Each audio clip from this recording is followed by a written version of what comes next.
Hey friends, so today I want to do a deep dive into loneliness. That's always fun. Okay, so you're probably watching this video because you experience it, and my heart truly goes out to you because it is a extremely horribly bad, terrible feeling. There's no way around it. You know, when we feel sad, when we're hurt, when we feel betrayed, it almost feels eternal when you're feeling it, but it also, there's an understanding that it's temporary. In the back of your mind, you know, you understand that it's gonna go away eventually. But loneliness, there's something different about it. It truly feels eternal. It feels like, yeah, you're the only person in the world who is going through what you're going through. There's a deep sense of sadness, and it feels like you are gonna be this way forever. It's not like, you're sad or upset about something, and you know that even though in the moment the feeling's really strong, the feeling's very strong, but you know that it's gonna go away eventually. You know you get past it. Loneliness, though, man, it's difficult. And I want to dive deep into this today, this topic, because not only is it something that I have experienced, and to be honest, still experience quite often now, but it's something that I think a lot of us go through, and there's no answer for it. There's really nobody who's out there, in my opinion, that I've come across that could really solve that issue for us, right? Is there a solution? We're gonna talk about it today. And so first I want to talk about, the reasons we feel lonely and what does that mean? What does that entail in terms of breaking it down specifically to four aspects. So the first one is we feel lonely because we feel a separation from the world at large. And see if you fall into one of these four categories. And I'd love to hear your perspective on it. We feel separated from the world at large because we feel like the world, everybody, whatever they're doing, whatever they're living their lives, they're going about with their careers or their schooling or their relationships, etc. And we're very far, we're very separate from that. Maybe we feel behind. Maybe we feel we just can't conform to that. We feel like we don't really fit into the mold. And so we feel different from everybody else in the world, right? So that's the world at large. We feel very alone because we're the only person who is kind of like us. And the second one is we feel lonely because we feel separate from other people. So maybe we like being social, or maybe we're just, we're not introverted, we're not extroverted, we're somewhere in between. And yet we're going through a period in our lives where we just feel very, very far and separate from the people who are close to, who used to be close with, or maybe you've moved on to a different group of friends, or maybe you've moved into a new city, or maybe you're growing and you feel different from those people around you, right?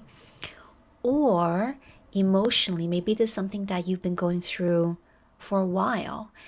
And so what happens is that maybe you feel that you don't fit in with other people, and there's this constant sense of wanting to be validated.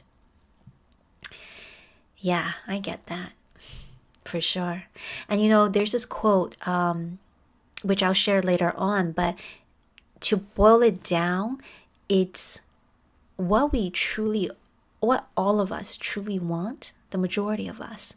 What we truly want is to be fully known and truly loved. And so one or the other, it doesn't work.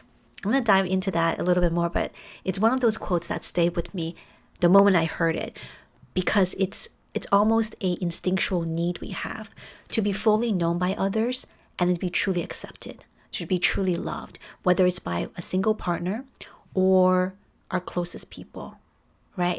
It's really what we want. And when we don't have that, when we are not fully ourselves, when we're with our partner or our friends, our families, when we're not given that safety to do so, we feel very alone, extremely alone, because we're not known. Okay? The third one is, and this is the hardest one of all, we're going from being separate from the world, being separate from those people around us, and then closer to we feel alone because we're actually not connected with ourselves. We feel really disheveled. We feel really incongruent.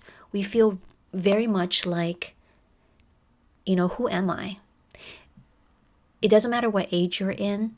The younger you are, I think it's totally fine to feel that way. When we're in our teenage years, especially, we don't know what the world is like. It's almost like you've been thrown into like a sports arena somewhere where like a soccer field, and you know what, you've never played soccer before, you've never heard of it, you don't know what it is, and you're trying to figure out the rules of the game while you're playing.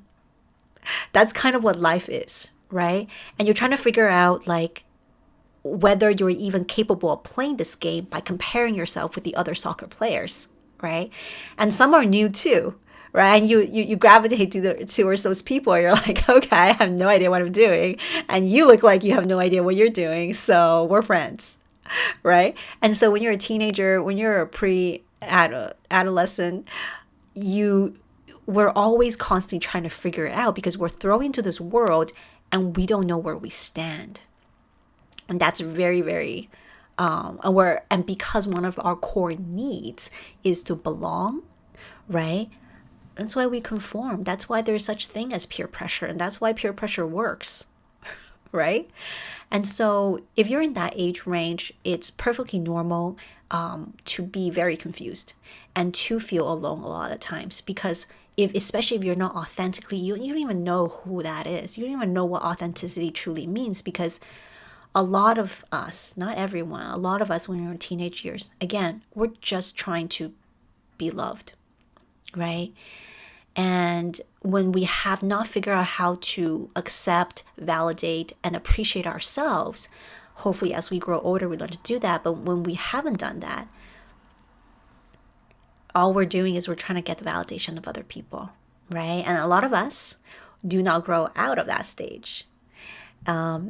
I keep hearing about the stuff right now that's going on with Blake Lively and Taylor Swift even, right?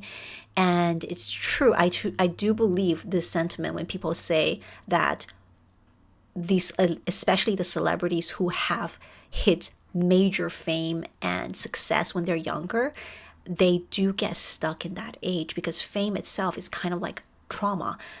To be somebody who is not known by millions of people to all of a sudden be known, be judged, be weighed upon, right? I mean, that is terrifying, to be honest. When you don't even know yourself, and now you're conforming to what millions of people are saying you should be, and what you could be, and what you're not good at your appearance, everything, right? When you haven't formed that solidity of you as a person in the world yet, and the world instead is molding you into what they think you should be. Anyway, all that to say is, give yourself a break in terms of not knowing who you are if you're in that younger teenage age. If you're older, right? If you're in your 20s, 30s, 40s, 50s, whatever it may be, and things have happened to you when you're younger, which caused you to not know who you are, to not authentically be able to be who you are. And there is this constant people-pleasing side of you, right? I first want to say my heart goes out to you, because that is hard. That is hard because not only are you trying to please others, and therefore you are ignoring who you are, right? Which is painful in itself. That's very, very painful. Not only are you doing that, what's also happening is there's shame on top of that. We're going to talk about shame a little bit later. But there's a layer of shame because you don't want to people please. You don't want to be this person who cannot say no and who wants to get validation of other people. And so there's this shame that goes along with it. So it's like a double whammy, right? So it's difficult. But what I do want to say to you is that, the only reason why you're doing that is not because you're weak. It's not because you are, a terrible human being or by any stretch of the means. It's not because you're a loser. It's not because you're stupid. The only reason why you're doing that is because you're trying to survive. You're trying to survive in this world, and the only way you know how to survive is by people pleasing. What do I mean by survival? It's not like food and water. Well, what I mean is our instincts, our instinctual behavior, right, comes out in a way where we can't even control it a lot of times because it's the instinct, right? It's almost not a choice. So when we are younger and we are not able to feel safe to be ourselves, especially this is from like a family of origin, right? A lot of times, let's say our parents are forcing us to do things that do not align with what we actually want to do. And this could be, from something as benign as go give your uncle a hug and you don't want to do it. Right? You don't feel comfortable doing it. You just don't want to, and you're forced to do it because to save your parents' face, especially in the Asian community, right? As benign as that, or as terrible as being abused, right? And so you lose your body autonomy, and therefore you lose your sense of self, because when you give in to your parents telling you what to do at the age of 4, for example, there is no your need for belonging outweighs your need for authenticity. So your need to say, Mom, I don't feel good about it. Can I just not hug Uncle Ben? Right? Can I just go up and say hi to him? Can I just shake his hand? Like there's no, you can throw a tantrum, but you won't be able to say that. You won't be able to negotiate because you have no negotiation skills. Right? So what happens is you deny yourself. You deny your authenticity. You deny your own truth. You deny your own needs. In order for what? To please Uncle Ben? No, not to please Uncle Ben. To please your mother, to please your father, whom you see as gods, essentially, at that time, right? I mean, you know what I mean, whether you believe in God or not, but you see them as everything because they give you everything, emotionally, physically, everything, right? And so you need that belonging. You need their approval, right? And so if that keeps on happening over and over and over again, and you are a very sensitive soul, what ends up happening is as you grow older, that need for belonging will outweigh your need for authenticity, but it's eating you up inside. And that's why you feel so lonely, because you are denying who you truly are, and you don't know who that is, and therefore other people don't know who that is. And if people don't know who you are, and therefore reciprocate and love you and connect to you, your true you, then of course, that part of you, the one that has been denied and rejected and repressed, is going to feel extremely lonely. And so that's the third one: world, yourself, the world, the others, and then disconnected from yourself. The fourth one is kind of bonus. It's kind of similar to the other ones, but a little bit different as well. There's not a lot of people like you. And so, you may feel like, yeah, I don't really conform to the world, don't really care, or you do. I have friends, they're fine, but I just end up not really finding people that I feel connected to. I just can't really get along with everybody, right? I just haven't found my tribe. I just haven't found my people. And I want to say, yes, I understand and I agree, but also no. I think that might sometimes be a cop out. And the reason why I think that might be a cop out is because there's several reasons. I don't know if I want to get into details about that. Whether we like it or not, majority of us are surrounded by people, right?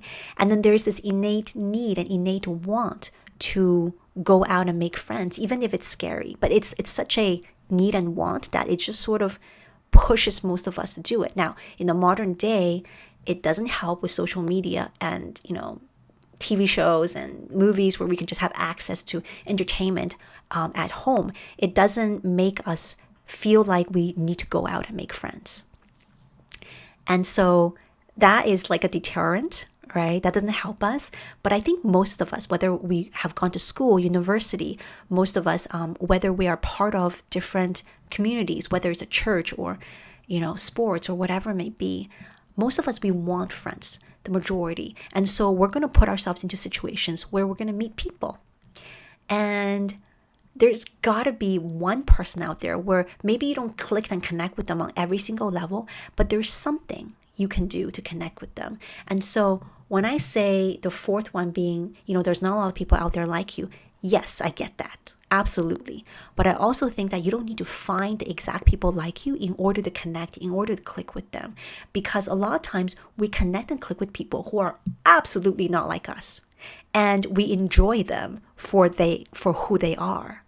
There are friends of mine who are completely like opposite end of the spectrum in terms of personality than as me, and I adore them because of the fact that they're so different from me, right? Now I'm going to do another video where I'm going to talk about, firstly, how to make friends as an adult, and then what does it mean to have good friendships? Like what is being a good friend look like, and what is it like to be in a truly healthy, thriving, and just fulfilling friendship? I think that's important. But we're going to move on and talk about why do we feel these types of separation, right? So we talked about three main types, okay? And why do we feel them?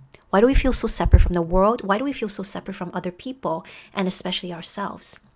I already talked about this, but shame, that's a biggie. It's like the big bad to our life's work of becoming fulfilled and loved and happy.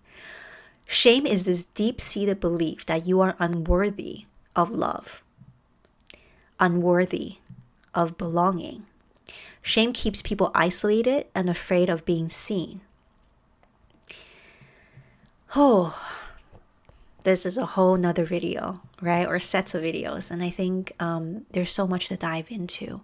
But when we are especially disconnected from ourselves, we feel a type of shame of not being strong enough. We feel weak. We feel not good enough, right? Therefore, we suppress and repress that vulnerable side of us and the true side of us, because we're scared that that side of us isn't going to be loved anyways. We judge ourselves. At first, it's an external judgment. When we were younger, other people judged us, whether it was in your family of origin, or it was bullies at school, or your cousins bullying you, whatever it may be. It's this external judgment and harm. But as we grow older, what ends up happening is we start internalizing it, right? Instead of other people telling us we're not good enough, we start echoing it. We start telling ourselves, because we're used to that, and because it's too scary to tell ourselves otherwise and then find out we're wrong.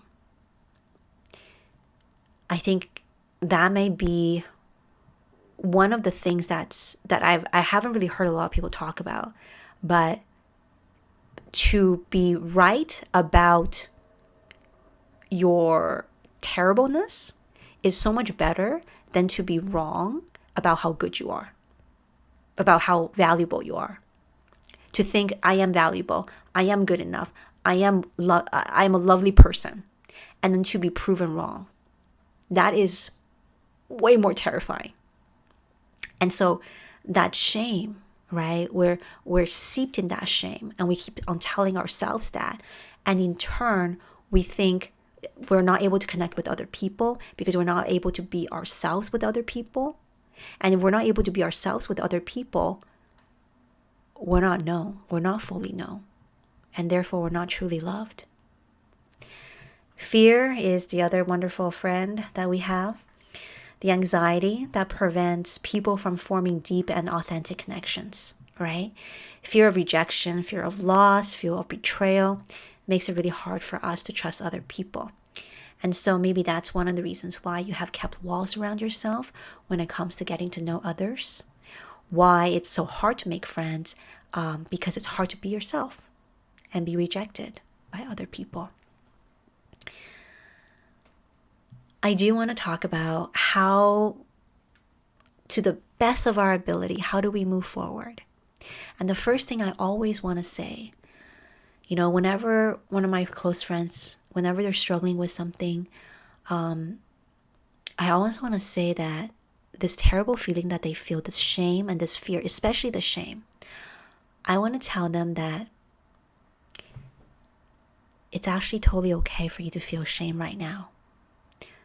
Not because it's good, not because you should continue to feel it, but I don't want them to have to skip over 2 to 3 steps of trying to accept themselves yet, because it's too difficult, right? For you to go from, there are these things that I'm scared about, there's things I don't like about myself, or there's everything I don't like about myself. There's so many things about myself that I feel insecure about. To go from that to, okay, yeah, I'm going to accept myself. I'm going to love myself. I'm going to appreciate myself, right? It's way too big of a jump, right? It's like jumping across the ocean. But what I do want them to accept first, and I do want to offer this to you, is to first say, because you want to push away the shame, right? You don't even want to feel shameful about what you feel. So I want to tell you first, it's okay that you feel terrible about it. It's okay that you are even, tell yourself that it's okay that you're struggling right now.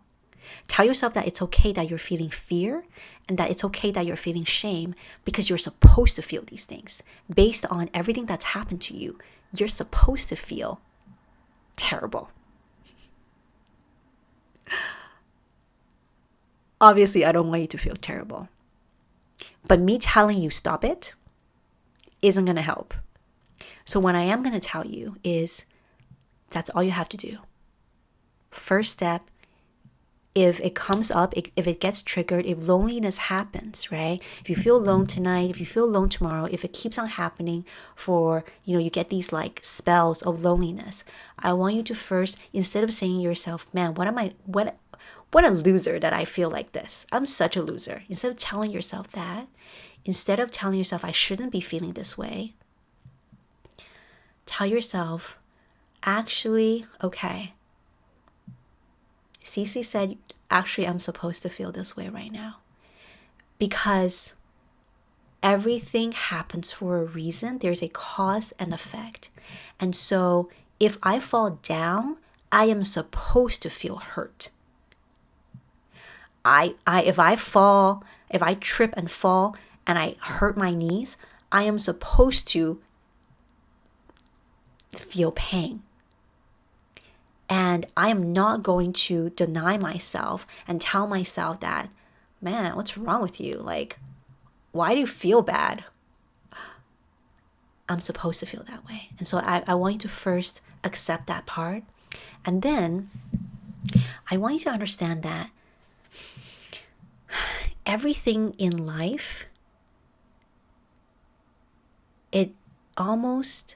whatever happens almost doesn't matter. It's what we give meaning to it. And I know you've probably heard this before, but to practice it is a whole different thing. And so it's the experience this life is an experience. So here, let me tell you why I feel that way.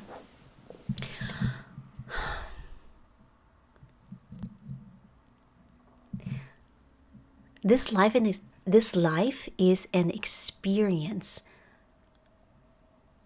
in all the good and the bad, in all the feelings of joy and elation and connection and love, but as well as the fear and the anger and the pain and the betrayal and the sorrow.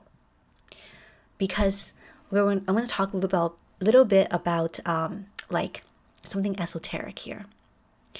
And whether you believe in God or you don't believe in God or whatever religion you might be, I want you to just imagine the fact that this reality that we're living in, it's just part of a greater reality, for example.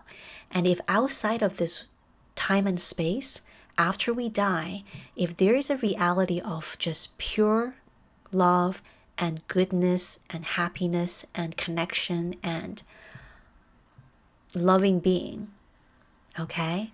If there is so-called heaven where you're not just playing harps and, dancing around in togas, but you're actually enjoying it in the most beautiful way. And there's no all this crap that's happening in this world of pain and, trafficking and abuse and all this crap that's happening. But there's actually some kind of utopia. And if you were to experience that for eternity, then what is it that you would want to experience different when you're experiencing utopia for eternity? When you're just in love and happy and enjoy all the time. You want something separate. You want something different. You want something that is the opposite in some ways to that experience of heaven, right? And so if you were to learn what forgiveness means, you cannot have this intellectual experience. If you really want to know what forgiveness means, then you have to have an experience of betrayal first in order to learn how to forgive, right? And so I want you to have an understanding that maybe this loneliness feeling that you're feeling is just part of this human experience. It's just part of experiencing something that is different from joy. And right now you're probably thinking, man, I think I just want to experience joy. I think I'm good not experiencing loneliness. But I want to tell you, if you're able to shift that perspective, if you're able to actually be feeling the pain, but also stand apart from it and see that maybe this is an experience that I'm going to fully experience. I'm going to fully experience what loneliness feels like. Because in the grand scheme of things, and I believe this for you too, I truly believe this for you, that you will be able to, that there is an opportunity to experience the opposite of this, to experience love and connection and joy and everything that your heart desires. Because if there is a desire, there has to be an equal and opposite fulfillment of that desire. If you desire to eat, there has to be food available for you to eat, right? If you desire to drink, if you're thirsty, there has to be water to meet that need. And so the first thing that I want to mention about healing, there's 3 things, is maybe see it from a different perspective of, instead of being lost in that pain of loneliness, see it as you are on your hero's journey. And this part of the journey, this pain, this sadness that you're experiencing has to be a part of it, because or else it won't be a hero's journey. I want you to imagine stepping outside of yourself. And I've tried this experience several times, not just with feeling lonely, but with anger, actually. So what happens is you want to almost like what I do is I imagine my consciousness almost stepping outside of myself and then looking down at myself. So I would imagine, as I'm in this heat of anger, right? And I don't know what to do about it. I'm just so pissed off, or I'm just feeling so sad, whatever it may be, like a very strong emotion. What I imagine is I imagine myself stepping out and then looking at Cece, just feeling the feelings and then having like compassion on her. And I tell you, like, I don't know why, but it works really fast a lot of the times, where the moment I am observing myself experiencing these feelings, it almost goes away immediately. Like the sharpness of that experience, the pain of that experience. Now, I'm not saying it happens every single time, but it's pretty interesting. Give it a try. I kind of want to hear about your experience with it too, if you do try that method. Okay. We talked about pretending before. We talked about not being vulnerable. We talked about, not being able to be your authentic self. And for me to say stop it, right? It's obviously not going to be a overnight scenario, right? You obviously can't change that overnight. But I do want you to start thinking about it. I do want you to start considering that it is possible. That is very, very scary to do. I completely understand that. But it's absolutely possible for you to start discovering who you are and then listening to that voice inside of you of what you want to say, where you want to go, who you want to be with, what you want to do, and start answering that voice, start talking to that voice, and start adhering to that voice. Because the faster or the more you ignore that part of you, I think truly that's where sort of that incongruency, where that separation really comes from. I'm on my journey too, guys. Like, truly, I'm trying to figure it out, because for the longest time, people pleasing, for the longest time, living in fear, for the longest time, I couldn't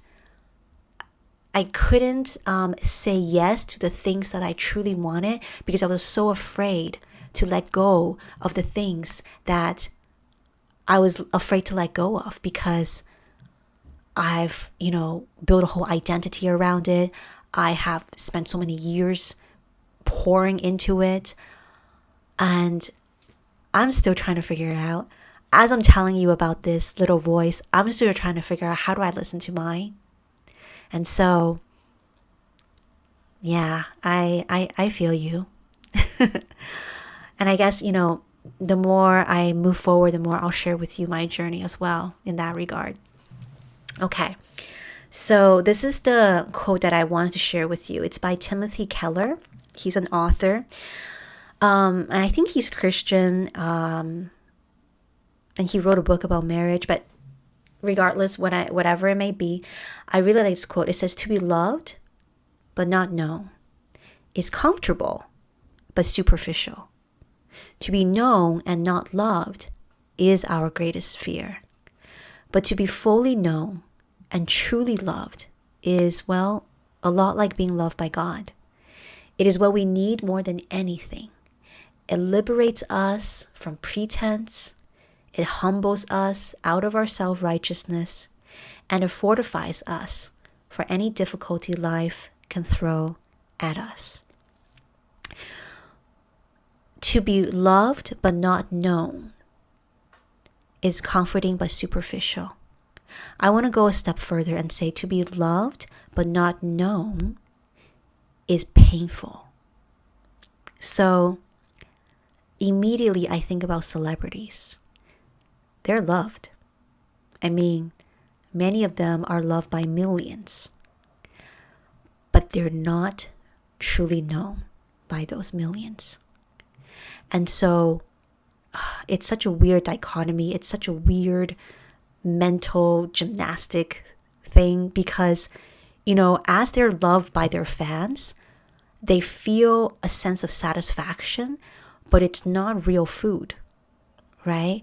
There they're not actually satiated. They're just, it's like eating, I don't know, tons of, I don't know, rice crackers. Can't think of anything else. You get full, but I mean, rice can be good for you. I'm Asian, but you're not gonna grow muscle from that whatsoever, right? And so, like celebrities, I think it's painful, especially when you're younger. Like I mentioned earlier about becoming famous when you're young. You think about Justin Bieber, you think about Taylor Swift, whom like I'm not particular fan of Taylor Swift, not because I have anything personally against her, but it's just I do see there's this side of her that's not. I just don't think I don't see pure authenticity that's displayed to her fans. It's this image which I get. Like I'm not saying she should. It's just that it's all a very extremely detailed curated image, right? And so, and I don't necessarily blame her for it. I get it, because how could you not curate an image when you're a singer, songwriter slash producer, billionaire? Because your whole job is to give what the fans want, right? And so if your whole job is to give what the fans want, how can you be your authentic self? You can't, right? It's in direct contradiction to it.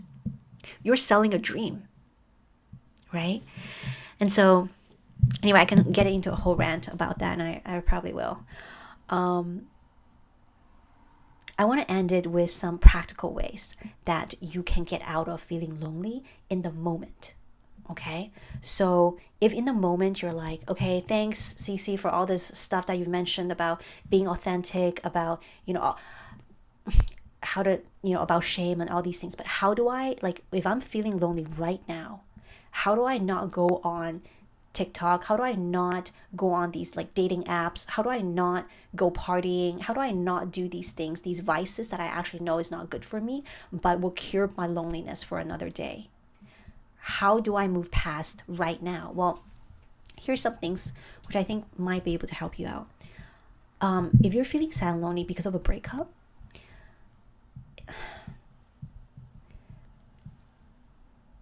it's gonna take a lot of time. If you fall in love with someone and it was a really painful breakup, and not only the sadness and the grief, but the loneliness is staying with you, it's gonna take some time for you to get over it. But here's some things that you can do in the moment. The moment you feel sad, the moment you feel lonely, instead of thinking about what to do next, I want you to just literally just not think and just get up. Get up off your couch, off your seat, and go do the next simplest thing. Like just go to the washroom and wash your hands. It's the most ridiculous, small, insignificant thing. But I'm telling you, what it does is it breaks up the wiring in your brain. And it forces you, and it's so simple, right? It's not like, okay, I'm gonna get up and I'm gonna go and like start this new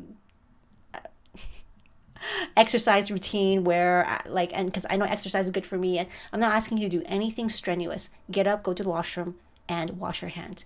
Get up, go to the kitchen and grab a glass of water. Get up and go pet your cat. That is it. Okay?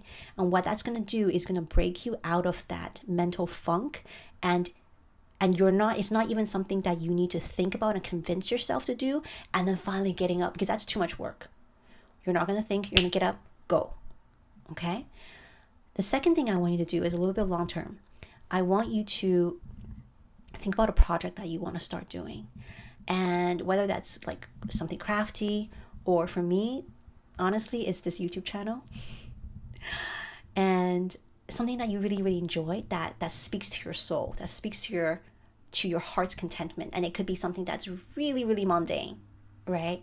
Something where you're like, yeah, it's just a waste of time. Waste your time doing it. If it's either a heart's calling or something creative, preferably something where you're doing with your hands. Okay? Intend to go and make real friendships.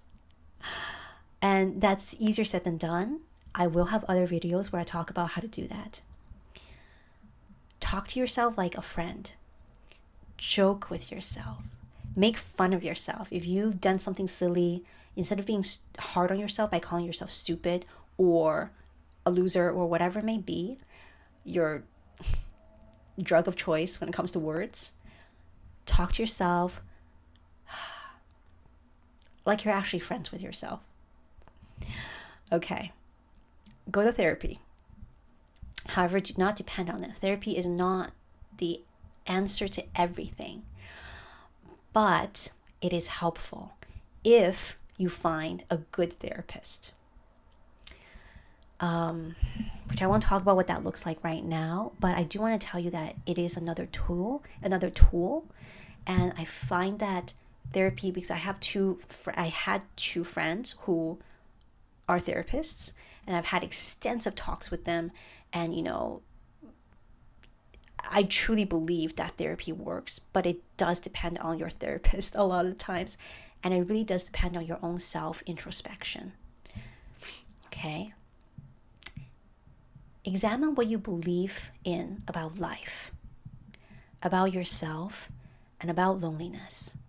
And this channel that I'm building, I really want to talk a lot about all those things, right? About life and about all the different perspectives that we have about life. Whether it's people have different religious perspectives. How do you see life? How do you see the world? How can we see life in a way where it is actually beneficial to us? What are some of the misconceptions out there about self-development, about friendships, about relationships? I really want to dive deep into those questions. So one of the reasons why I ask about, examine yourself, examine what you believe in, is because for example, if you're very, very religious, right? It could be that you feel like whatever pain that you're going through is a form of punishment. Okay? And if that is part of your thought pattern, I want you to re-examine that. I want you to question that. I want you to ask all sorts of questions, which maybe I'll make another video about it. If this is something that you want to hear and you want to talk about, please give me a shout, comment, and let me know. And I will do it, because I was a Christian for 10 years, and it was a long journey in and out, and there's a lot I could say about it. But what we believe in, it shapes our lives, and it changes us, and it has a direct correlation as to our happiness in life, truly. So,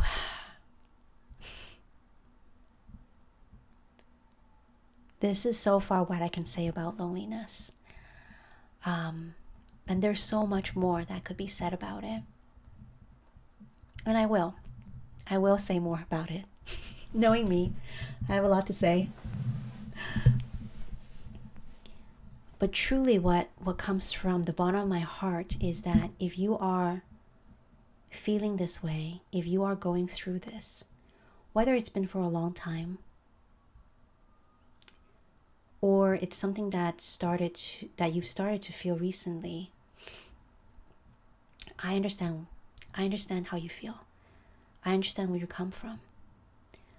I recently went through a very difficult breakup, and the pain and loneliness was overwhelming. But, through it all, I think, and I'll have another, I keep saying this, I'll have another video about it. I will talk a little bit more about it, because what brings me joy is to talk about things that are true to me, and to hear the authentic stories from others, and to have that deep connection with one another, because I truly believe that's what we're here for, and it's the highest form of joy that I have found so far is connecting, is sharing, is to be very raw and to share my ugly truth and to find similarities and to find connections. And so despite that pain, despite that loneliness, in the midst of feeling those things, I also felt hope. I also felt joy at times of knowing if there's this depth of pain that I'm feeling, there also has to be an equal and opposite end of that. And I believe in that very much. And I believe in that for myself, and I believe in that for you.